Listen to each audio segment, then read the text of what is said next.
Une jeune femme disparaît. Personne ne l'a vu sortir et personne ne l'a vu revenir à son appartement. Jésus disait que celui qui n'a jamais péché me jette la première pierre. Moi, je leur jetterai bien toutes les pierres. Une danseuse érotique a disparu. J'étais mort d'inquiétude de ne pas la voir entrer. Son petit ami est-il impliqué? Je regarde souvent Forensic Files ou Les Experts, et là j'avais le pressentiment que c'était fini. Qu'il n'y avait plus d'espoir. Bonjour. Soyez les bienvenus sur ce plateau pour suivre à mes côtés ce nouvel épisode des Enquêtes Impossibles. Il ne vous a pas échappé que dans certaines séries policières, les enquêteurs filment discrètement la foule des badauds assemblés sur une scène de crime ou au cimetière lors de l'enterrement d'une victime. En effet, par curiosité morbide, les meurtriers prennent parfois un plaisir malsain à se mêler au public afin d'éprouver une nouvelle fois les sensations qu'ils ont ressenties durant l'accomplissement de leur crime. D'autres encore, par jeu pervers ou par exhibitionnisme, ne peuvent s'empêcher de solliciter les journalistes afin d'apporter des témoignages plus ou moins fantaisistes sur ce qu'ils prétendent avoir vu. Comme nous allons le constater dans notre première affaire, cette attitude provocatrice peut aussi contribuer à les démasquer. Denise O'Neill, 28 ans, croque la vie à pleines dents. Cette touche-à-tout est toujours prête pour de nouvelles aventures. Elle adorait voyager. Elle était tout le temps en train de se baigner quelque part, de faire une partie de tennis ou de la plongée. Elle fréquentait aussi les musées, elle avait une passion pour l'art. En gros, elle aimait la vie et elle la croquait à pleines dents. Après avoir décroché son diplôme universitaire, Denise prend un petit boulot de serveuse à Palm Beach en Floride, en attendant de trouver un poste d'enseignante en anglais. La restauration n'avait plus de secret pour elle et elle gagnait très bien sa vie. Denise est une employée ponctuelle. Lorsqu'elle ne se présente pas à son travail pendant 2 jours d'affilée, son responsable commence à s'inquiéter. Denise travaillait dans ce restaurant depuis 2 ans et demi et elle n'avait jamais été absente. Son employeur en a fait part aux autorités qui ont immédiatement lancé un avis de recherche. La police se rend au domicile de Denise. Sa voiture n'est plus là, mais il n'y a aucun signe d'effraction. Son appartement était extrêmement bien rangé. Tout avait l'air d'être à sa place. Aucun désordre apparent. Mais en écoutant les messages sur son répondeur, les enquêteurs découvrent quelque chose. Sa banque avait appelé pour lui signaler qu'il y avait des débits inhabituels sur l'une de ses cartes de crédit. Plus tard dans l'après-midi, la police retrouve finalement la voiture de Denise sur le parking en face de son appartement. Ils ont immédiatement pensé que quelqu'un d'autre s'était servi de la voiture. Mademoiselle O'Neill était quelqu'un de très ordonné et c'était un vrai bazar à l'intérieur. Sur la banquette arrière, une veste rose appartenant à Denise. Au sol, 2 bouteilles de soda entamées. On a également trouvé un mégot de cigarette sur le tapis de sol côté conducteur et elle ne fumait pas. J'ai aussi remarqué qu'il y avait du sable sur le tapis de sol à l'arrière droite, ainsi que du côté conducteur et un petit peu du côté passager. En Floride, le sable est partout, mais pas ce genre de sable. Ce n'était pas du sable de plage, ce n'était pas de la terre ni du sable brun. C'était un sable très caractéristique qui ressemblait à du calcaire. La police décide donc de passer la voiture au peigne fin à la recherche d'éventuelles empreintes. On a retrouvé une vingtaine d'empreintes sur toute la voiture. Il y en avait à l'intérieur, dans le coffre, sur le capot, sur le toit, partout. Les relevés bancaires de Denise indiquent que sa carte de crédit a été utilisée le jour de sa disparition à 14h30 pour acheter une paire de baskets. Or, la jeune femme ne s'est pas présentée à son travail à 17h30. C'était sans doute pendant ce laps de temps que quelque chose a dû lui arriver. Avec ça, ils avaient de quoi évaluer l'heure de la disparition. Aucun des voisins de Denise n'a vu ou entendu quoi que ce soit. C'est alors que quelqu'un fait une terrible découverte. Apparently there's a body in the canal right by our house, by the house where I'm at. What kind of body? A human body. De la maison, le cadavre était bien visible. Apparemment, le corps avait été enroulé dans un grand drap.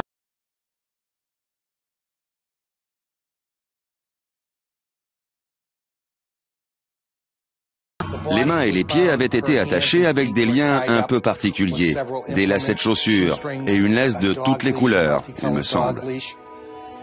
On est resté sous le choc pendant plusieurs jours. On savait qu'il fallait l'enterrer. Je me souviens, on marchait sur Palm Beach Boulevard.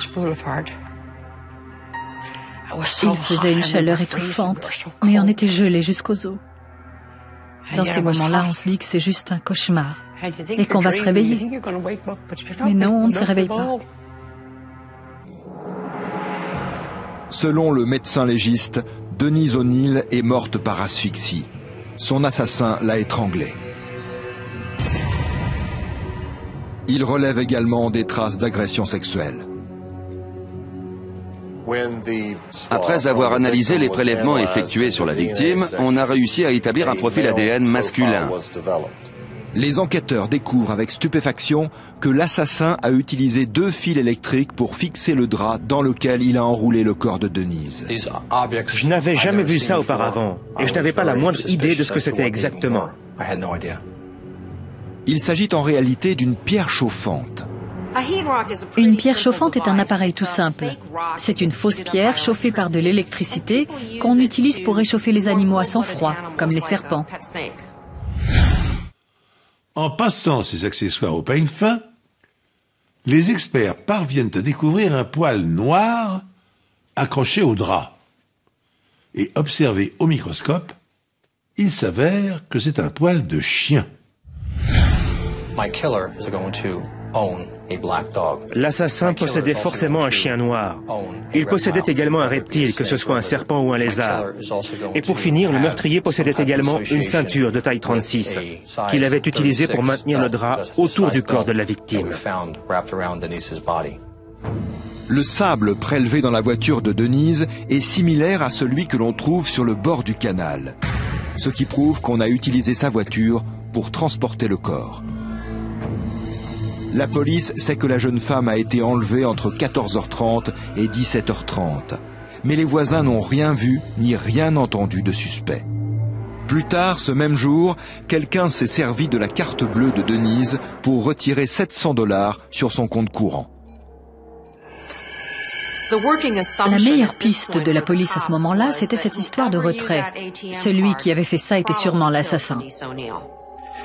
Malheureusement, la caméra de surveillance du distributeur fonctionne très mal. Impossible de dire qui a effectué le retrait. C'est alors que les enquêteurs relèvent un petit détail en visionnant les informations locales. Cet homme, qui se trouve être l'un des voisins de Denise, apparaît dans beaucoup d'interviews au sujet de sa disparition. Mais à chaque fois, il raconte une histoire différente. Son comportement a véritablement intrigué la police. Il faisait tout pour se retrouver devant la caméra, comme s'il voulait absolument être interviewé. Lors d'une interview donnée avant la découverte du corps de Denise, il dit quelque chose qui va mettre la puce à l'oreille des policiers. Elle était très timide. Souvent, je lui disais bonjour et elle ne me répondait pas. Elle restait dans ses pensées. Le plus intéressant, c'était qu'il parlait de Denise au passé. Elle était très timide. L'homme s'appelle Luis Caballero. C'est le voisin de palier de Denise. Il est sans emploi. Et quand j'ai frappé à la porte, j'ai entendu un chien aboyer. En regardant par la fenêtre, les enquêteurs aperçoivent le chien à l'intérieur. Et surtout, la couleur de son poil. Quand j'ai vu le chocho noir, j'en ai eu littéralement des frissons dans le dos. Les inspecteurs interrogent un autre voisin pour obtenir des informations sur Caballero. Il nous a dit texto, le seul type que je connaisse, c'est celui qui vit juste là, en nous montrant sa fenêtre. Celui qui a un chien et un boa constrictor. Tout de suite, ça a fait tilt. La police obtient une commission rogatoire pour fouiller l'appartement de Caballero. Ce qui m'a...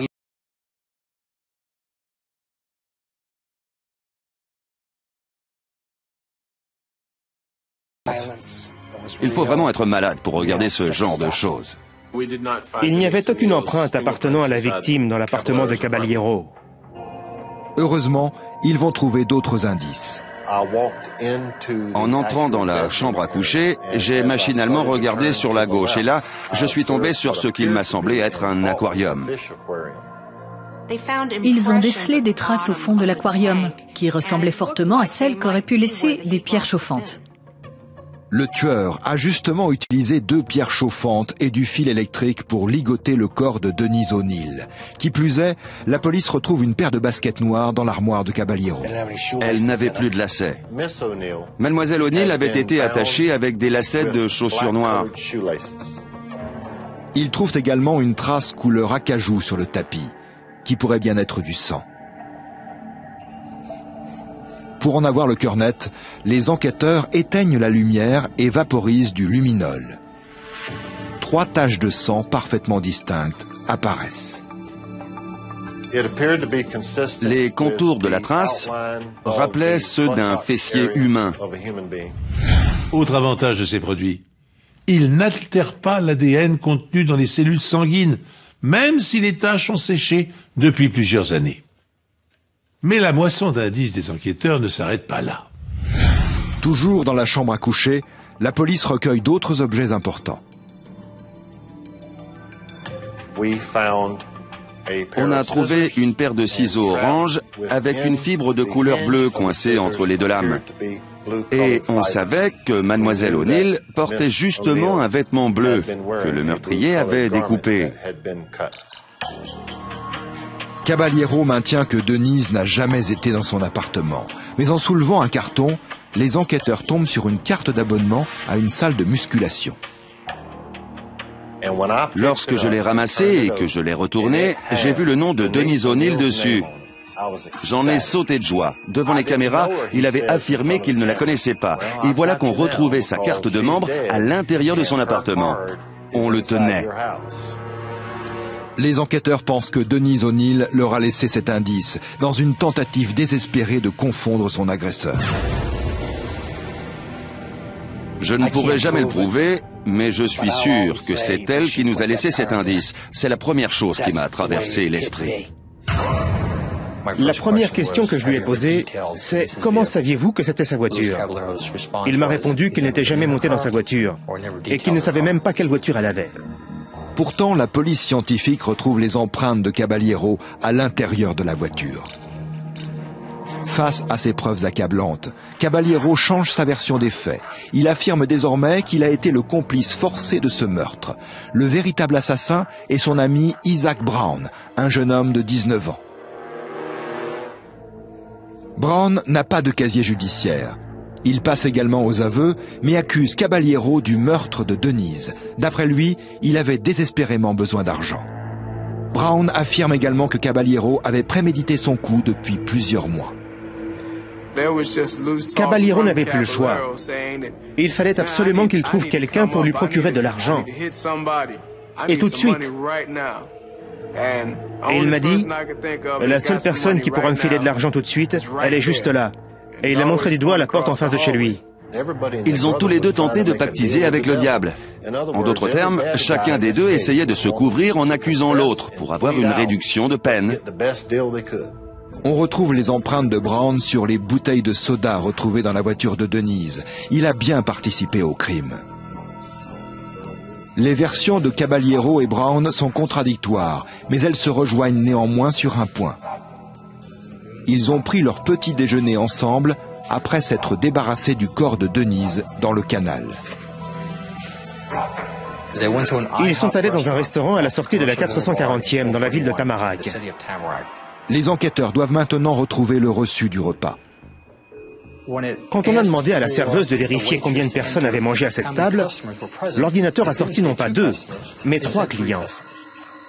Ce qui explique pourquoi la ceinture retrouvée sur le corps de Denise ne va ni à Caballero ni à Brown.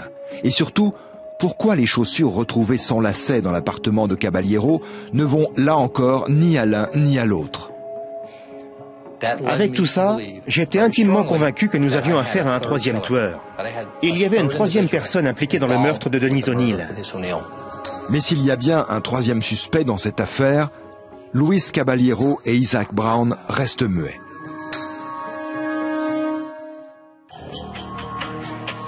La police a désormais 2 hommes en garde à vue pour l'enlèvement et le meurtre de Denise O'Neil, Luis Caballero et Isaac Brown. Sans surprise, les deux hommes s'accusent l'un et l'autre d'avoir commis le crime. Mais pour compliquer encore un peu plus les choses, les enquêteurs découvrent qu'un troisième homme était avec Caballero et Brown le matin où ils se sont débarrassés du corps. C'était terrible pour nous. La défense avait maintenant tout le loisir d'affirmer que le véritable coupable était toujours introuvable, que le véritable coupable n'était pas parmi ceux qu'on avait mis en examen. Il ne nous restait plus qu'à réexaminer une énième fois les preuves médico-légales pour trouver cette troisième personne. Mais avant d'en venir aux procédures, la priorité des enquêteurs est d'identifier ce troisième homme et de le neutraliser avant qu'il ne parvienne à prendre la fuite. En épluchant le casier judiciaire de Luis Caballero, le principal suspect, il découvre qu'un mois avant le crime, il avait été arrêté pour le vol d'une voiture et que dans cette affaire, il avait un complice. Il avait fait le coup avec un certain Robert Messer. Et les empreintes de Robert Messer, 20 ans, apparaissent justement dans le dossier. Et voilà notre ami.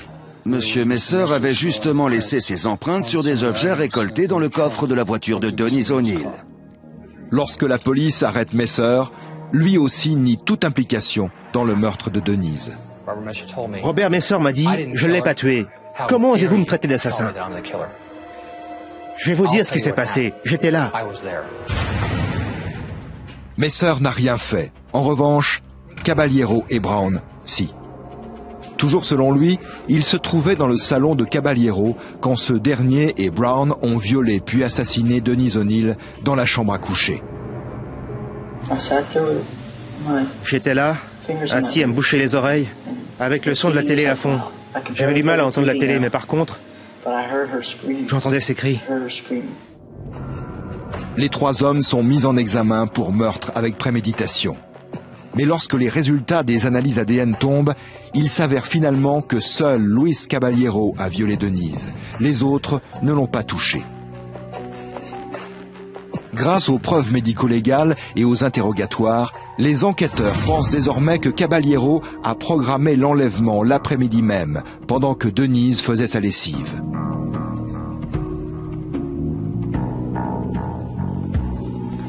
Alors qu'elle ne s'y attend pas, il l'empoigne.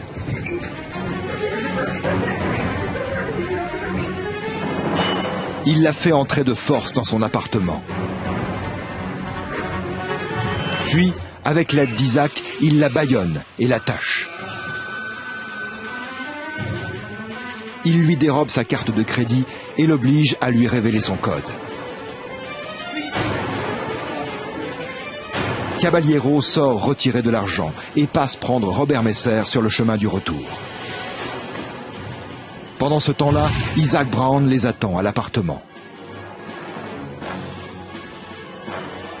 Quant à Denise, elle parvient quand même à s'emparer de sa carte de membre d'une salle de sport et à la dissimuler sous un carton, laissant ainsi une preuve capitale à la police.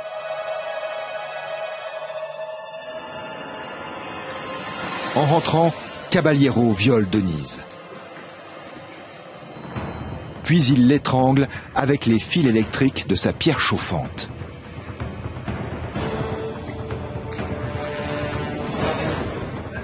Le trio enveloppe ensuite le corps de la jeune femme dans un drap, puis scelle le tout avec une ceinture, des lacets de chaussures et du fil électrique. Enfin, ils prennent la voiture de Denise et roulent jusqu'au canal où ils se débarrassent du corps. Ils ont laissé du sable et leurs empreintes dans la voiture. Une fois l'opération terminée, ils vont tranquillement prendre un petit déjeuner. Ce sont de vrais barbares. On devrait les brûler vifs, tous les trois. Je vais vous dire, Jésus disait que celui qui n'a jamais péché me jette la première pierre. Moi, je leur jetterai bien toutes les pierres. Robert Messer est reconnu coupable d'homicide volontaire et condamné à 15 ans de prison. Isaac Brown est lui reconnu coupable pour 5 chefs d'inculpation, dont celui de meurtre. Je suis foutu. J'ai pris perpétuité plus 15 ans, plus 30 ans. Et il y a de fortes chances que je finisse mes jours en prison. Je ne souhaite à personne de vivre ce que je suis en train de vivre. Tout ce que je peux dire, c'est qu'il faut bien choisir ses amis, faire de meilleurs choix et rester dans le droit chemin. Luis Caballero est reconnu coupable d'enlèvement et d'assassinat. Il est exécuté en 2001. Je remercie Dieu que les sciences médico-légales existent. Et je remercie tous ces hommes et ces femmes qui ont donné de leur temps pour traduire ces monstres en justice. Sans la science, rien de tout ça n'aurait pu arriver. Quand j'avais 19 ans, je ne savais pas du tout ce que c'était la science médico-légale. Je ne savais pas du tout que ça pouvait résoudre des crimes. Aujourd'hui, j'ai conscience que c'est un outil formidable pour attraper les criminels. De toute ma carrière dans la police, le meurtre de Denise O'Neil est l'une des rares affaires qui m'est vraiment affectée. Ça m'a beaucoup marqué. Et je pense souvent à sa famille. Luis Caballero a été condamné à la peine de mort. Isaac Brown a une peine de réclusion à perpétuité et Robert Messer a 15 ans de prison. La répartition et la gravité des peines correspondent-elles au degré de responsabilité réelle des complices? Ce n'est pas à nous d'en juger, un jury populaire s'en étant chargé en son âme et conscience. Ce meurtre atroce a détruit une famille. Il a d'ailleurs failli entraîner dans la tombe Larry O'Neil, le père de Denise, victime de 2 accidents vasculaires cérébraux au cours du procès. Dans cette sinistre affaire, un détail a retenu mon attention. En s'ingéniant à vouloir se mettre sur le devant de la scène dès le début de l'enquête, Luis Caballero avait attiré les soupçons de la police, qui ne disposait alors que de peu d'indices. Cette attitude exhibitionniste, bien connue des psychologues de la police criminelle, l'a sans doute perdu. Notre seconde affaire commence comme un roman noir. Une très jeune stripteaseuse disparaît sur la route du club dans lequel elle se produit. 2 hommes prétendent alors l'y avoir conduite en voiture et être entrés avec elle dans l'établissement. Du coup, la police devra déterminer lequel des suspects potentiels dit la vérité. Or, les caméras de surveillance n'ont pas enregistré la présence de la jeune fille. Les 2 hommes mentent-ils pour se protéger l'un l'autre? Ou l'un d'eux utilise-t-il ce subterfuge pour cacher un secret inavouable? Juste avant de passer son bac, Shamaya Smith décide d'abandonner ses études pour travailler comme stripteaseuse dans un club pour hommes, le Coutts, à East Hartford, dans le Connecticut.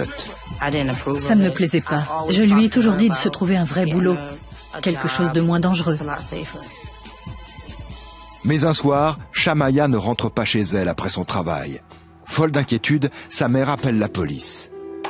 C'est une jeune femme très bien et tout ce qu'on veut, c'est qu'elle puisse rentrer à la maison saine et sauve. Pour tenter d'en savoir plus, la police interroge son petit ami. Son petit ami avait, semble-t-il, des problèmes de drogue. Il vivait chez les parents de Shamaya Smith et il l'avait vue la veille de sa disparition. Il raconte à la police qu'elle est partie travailler aux alentours de 15 heures, mais qu'il ne sait pas qui l'a conduite au travail. Selon ses dires, Shamaya était partie au bras d'un inconnu.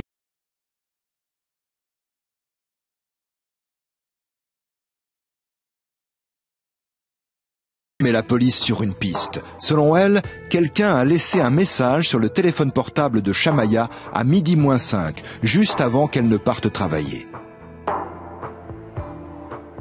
First saved message. Hey, Maya, Kenny's back in town. Give me a call. I want to know if you want to get together. Okay. Bye. Ce message a marqué un premier tournant dans l'enquête. Il a tout simplement fourni une piste très sérieuse à la police. Personne ne connaissait ce garçon, mais je sentais bien que ce n'était pas clair. Le numéro de téléphone est celui d'un riche homme d'affaires du coin, Kenneth Otto, 56 ans. En faisant quelques recherches sur lui, Monsieur Otto est apparu comme un modèle de réussite avec femme et enfants. Il avait monté une entreprise industrielle qui marchait très bien. Il n'avait pas de casier et aimait fréquenter les clubs de striptease. Ken Otto est un habitué du Kaoutz Club où Shamaya travaille. Au cours de son interrogatoire, il reconnaît avoir accompagné Shamaya jusqu'à son travail cet après-midi-là. Il avait téléphoné à Shamaya et elle en avait profité pour lui demander de l'accompagner en voiture.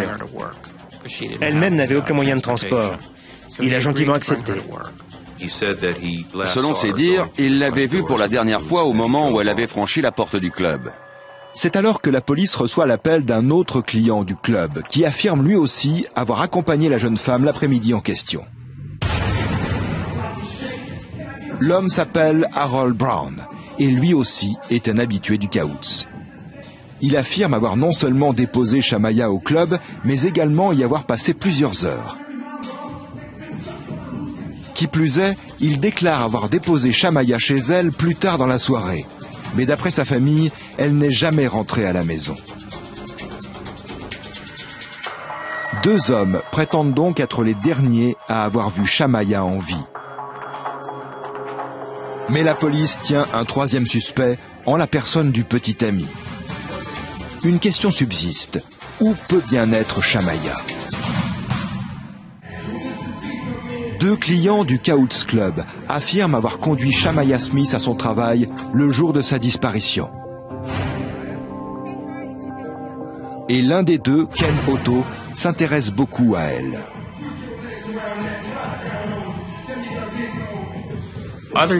D'autres danseuses du Kaoutz ont raconté que Shamaya était de loin la préférée de Ken Otto.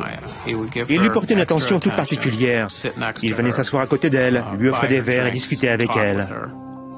Ken Otto reconnaît également avoir donné $500 à Shamaya pour payer ses frais de scolarité.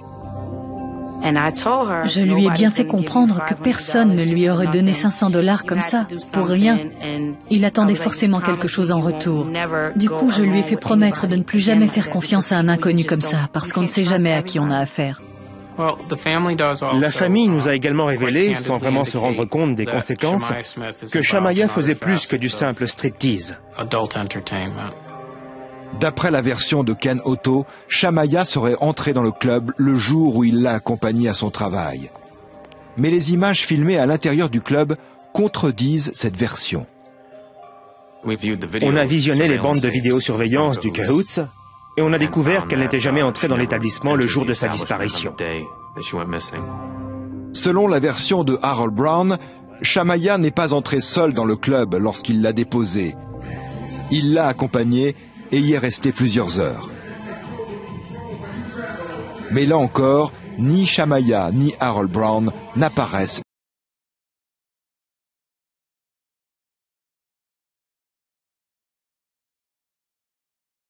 La disparition suspecte de Shamaya Smith. Son petit ami, qui avoue rencontrer des problèmes de drogue. Kenneth Otto et Harold Brown, deux clients assidus du club de striptease. Ces derniers prétendent avoir accompagné la jeune fille jusqu'à l'intérieur de l'établissement. Le premier lui a laissé un message sur la boîte vocale de son téléphone et lui a fait don de $500 pour lui permettre, soi-disant, de poursuivre des études. Le second semble fasciné par les prestations érotiques de la jeune fille qu'il gratifie de généreux pourboires. Or, les caméras de surveillance du club ne montrent aucune image de ces deux hommes et de Shamaya. Les enquêteurs épluchent les bandes vidéo et finissent par comprendre que dans sa déposition, Harold Brown s'est trompé. C'est la veille, et non le jour de sa disparition, qu'il a pris Shamaya à bord de sa voiture. On s'est rendu compte qu'il l'avait ramenée chez elle la veille de sa disparition. Brown s'est tout simplement trompé de date. Apparemment, il nous avait dit la vérité. Il n'avait pas de réel mobile pour ce meurtre. La police concentre donc son attention sur Ken Otto, car il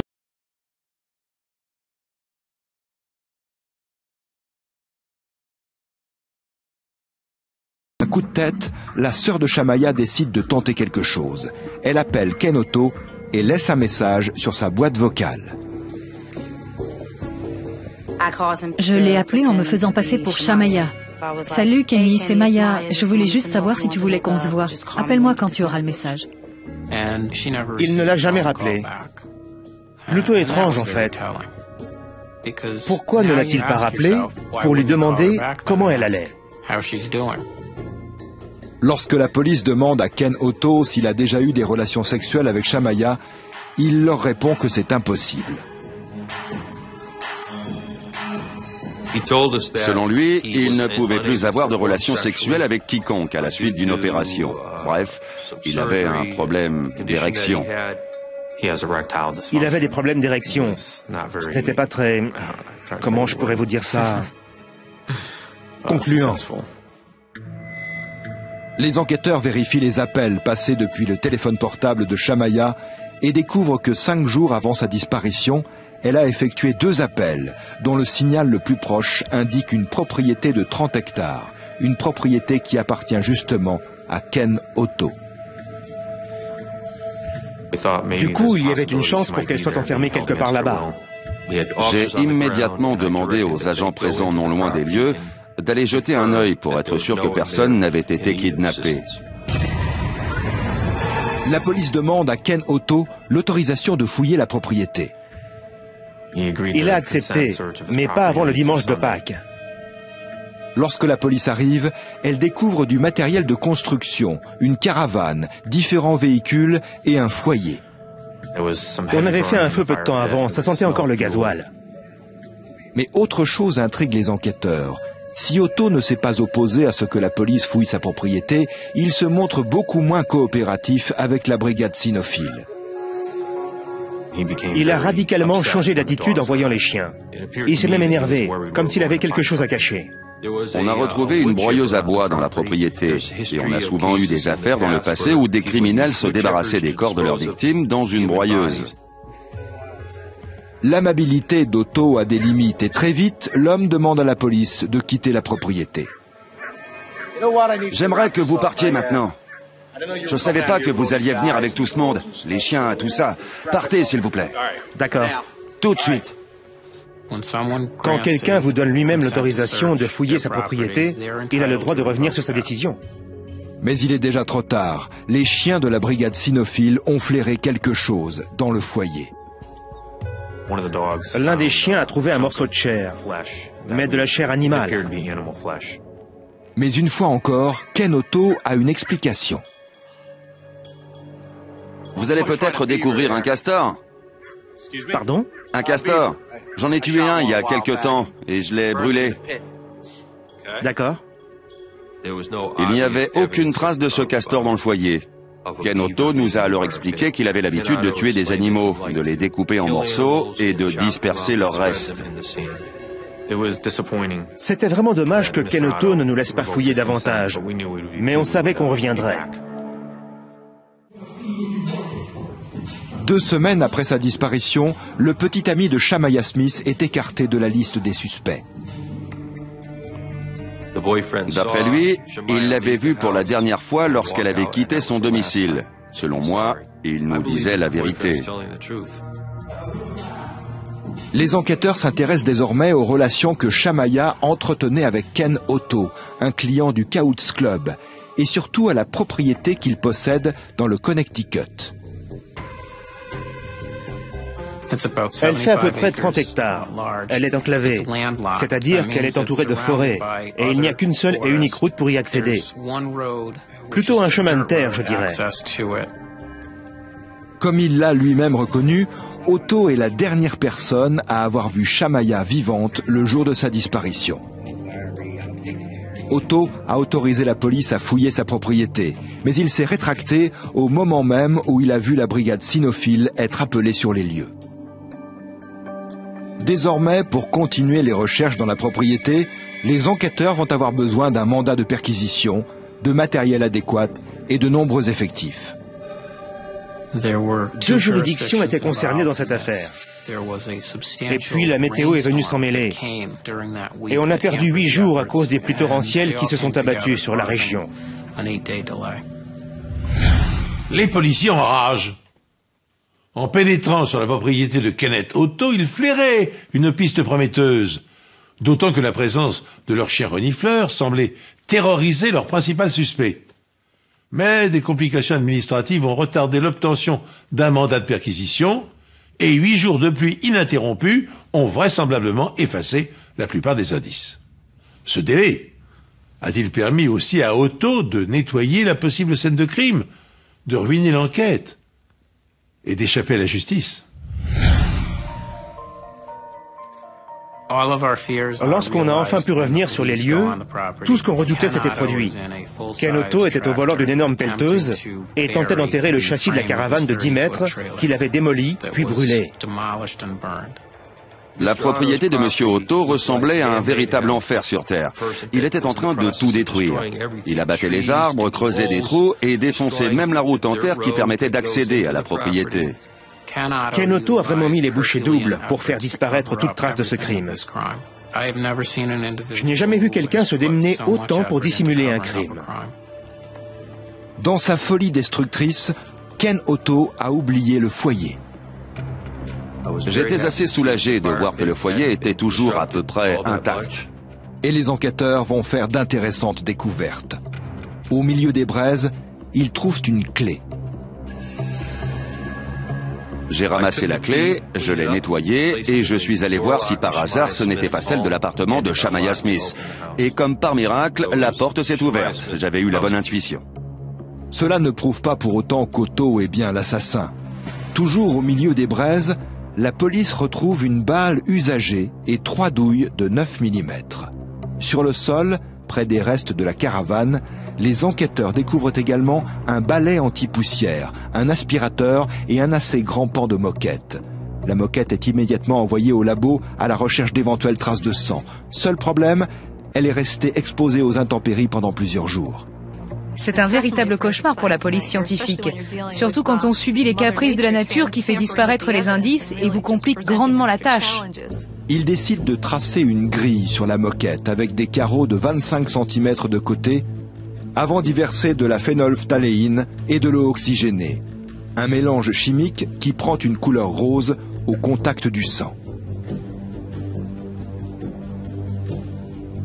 J'ai commencé à voir apparaître du rose sur certaines zones. Du coup, ça m'a mis un vrai coup de boost pour persévérer dans mes recherches. Chaque zone qui a laissé apparaître une réaction positive au produit est soigneusement marquée de rubans adhésifs. Et peu à peu, une tache significative commence à se dessiner. Au final, j'avais une zone de 10 cm par 2 cm et demi. Tout le monde était unanime. Ça ressemblait à un corps. Pire encore, un corps humain. Il s'agit bien de sang humain. Mais lorsque les résultats des tests ADN tombent, c'est la stupeur. On n'a pas retrouvé d'ADN. Le sang était trop largement contaminé par des bactéries. Les enquêteurs commencent à se demander s'ils parviendront un jour à résoudre cette affaire.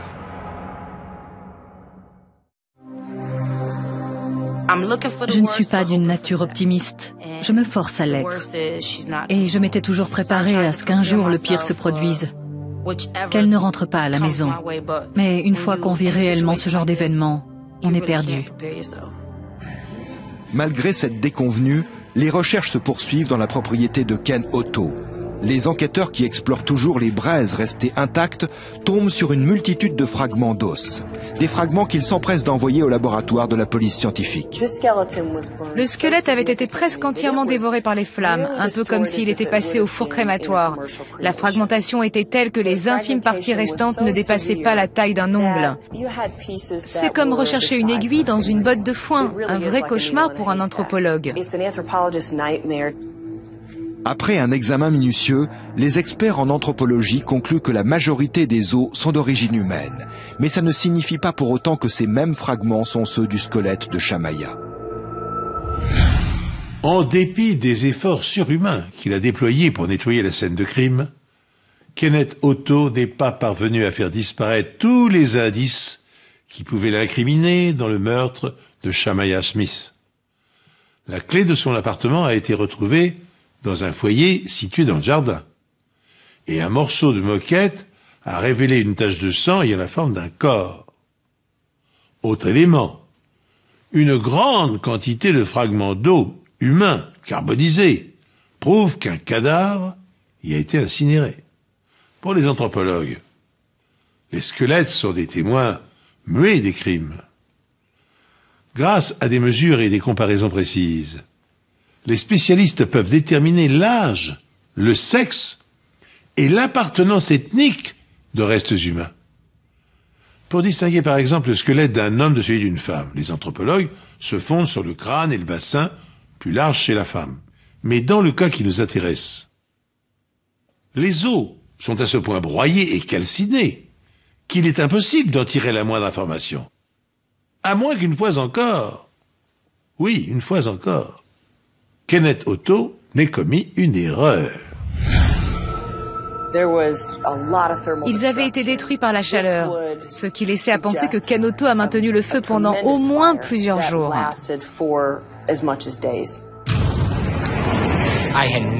Je n'avais encore jamais travaillé sur des échantillons aussi carbonisés que cela. Et très honnêtement, je ne pensais pas qu'il me serait possible de déterminer un profil génétique à partir de ces restes-là. Mais alors que depuis le début, la police a bien du mal à faire avancer l'enquête de manière significative, les experts en anthropologie vont faire une découverte capitale, un bout de pied dont les tissus mous sont restés intacts. Il restait encore de la matière organique, du coup on avait toutes les chances d'en extraire de l'ADN. L'autre problème de taille, c'était que nous n'avions pas l'ADN de Shamaya Smith. Du coup, notre seule chance, c'était de prendre le profil génétique obtenu à partir des tissus mous, de la peau carbonisée et des os, et de le comparer à l'ADN du père et de la mère biologique de Shamaya Smith. Et les tests ADN vont révéler que l'os et les tissus découverts dans les braises chez Ken Otto appartiennent bien à Shamaya Smith. La seule et unique raison pour laquelle il avait tenté de faire disparaître tous les indices, c'était qu'il l'avait tué. Et on pouvait le prouver. 2 mois après le meurtre de Shamaya, Ken Otto est interpellé alors qu'il s'apprête à prendre l'avion. Dans sa valise, plus de $10 000, assez pour se faire oublier. Il avait son passeport, des affaires de toilette et d'autres effets personnels. Il avait également un petit sac avec des préservatifs et des pilules pour lutter contre les troubles de l'érection. Je suis persuadé qu'il s'apprêtait à prendre la fuite pour je ne sais où. Ça a été un grand soulagement de le voir derrière les barreaux. Comme il l'a lui-même reconnu, Ken Otto devait au départ se contenter de déposer Shamaya à son travail. Mais tout indique qu'au lieu de la déposer au Scouts Club, il a parcouru près de 50 km jusqu'à sa propriété située aux environs de la ville. Mais personne ne sait ce qu'il s'est ensuite réellement passé. Je vais te déposer, assieds-toi 5 minutes. Je devrais déjà y être. 5 minutes. Selon l'accusation, Otto aurait tué Shamaya de plusieurs balles de 9 mm à l'intérieur de sa caravane. Il aurait ensuite enroulé le corps dans de la moquette sur laquelle la police scientifique a retrouvé des traces de sang. Ensuite, il a incinéré le corps de Shamaya pendant des jours, jusqu'à ce qu'il se consume quasi entièrement. Lorsque les chiens ont flairé quelque chose dans le foyer, Otto a immédiatement mis fin à la perquisition. Il a alors disposé de 8 jours pour tenter d'effacer toutes les preuves. Un travail de titan, selon les dires de la police. Malheureusement pour lui, il n'aura pas réussi à tout faire disparaître. Parmi les pièces à conviction retrouvées par la police, des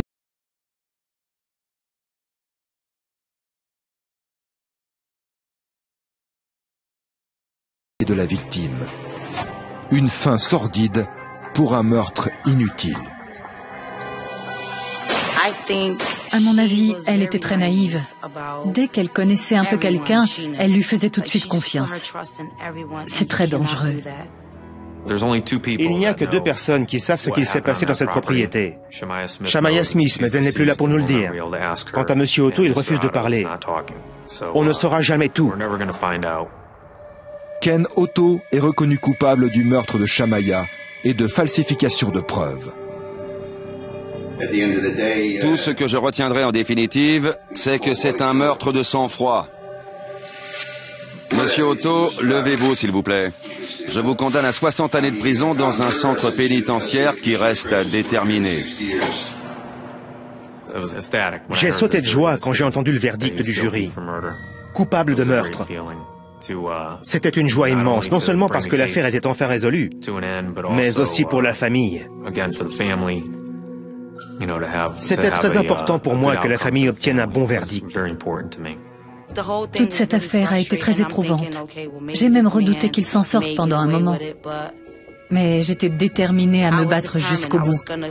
On allait tous se battre jusqu'au bout pour que ma sœur puisse reposer en paix et que justice soit faite.